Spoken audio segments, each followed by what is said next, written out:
Hello everyone, welcome back to Mohana ముచ్చట్లు.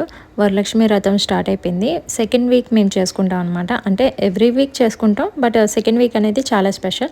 ఎందుకంటే నేను, మా అత్తయ్య గారు, మా తోడికోడలు ముగ్గురం ఒక దగ్గరే చేసుకుంటాం.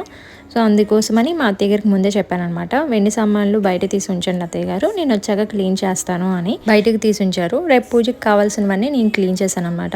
సో ఈ బిఫోర్ ఎలా ఉన్నాయో ఆఫ్టర్ ఎలా ఉన్నాయో చూపిస్తాను. చాలా బ్లాక్ అయిపోయి మా అత్తయ్య గారు కొన్ని మెమరీస్ చూపించారనమాట. ఈ గ్లాస్ గిన్నె మా హస్బెండ్ అన్నప్రాసన చేసినప్పుడు అంట, ఇది మా మరిది గారు అన్నప్రాసన చేసినప్పుడు గ్లాసు గిన్నె, ఇవి మా పాప అన్నప్రాసనప్పుడు గిన్నె గ్లాస్ అనమాట. సో మా అత్తయ్య గారు చాలా జాగ్రత్తగా ఇద్దరివి ఉంచారు. చాలా బాగున్నాయి. కలసం పెడతాం కదా, సో అందుకోసమని ఇది. అండ్ ఇది చిన్న తులసి చెట్టు, చాలా బాగుంది. బిఫోర్ అయితే నేను క్లీన్ చేయకముందు ఇలా ఉన్నాయి, క్లీన్ చేశాక ఇంత తెల్లగా వచ్చాయన్నమాట. సో కావాల్సినవి క్లీన్ చేసి మిగతావేమీ క్లీన్ చేయలేదు. Thank you for watching.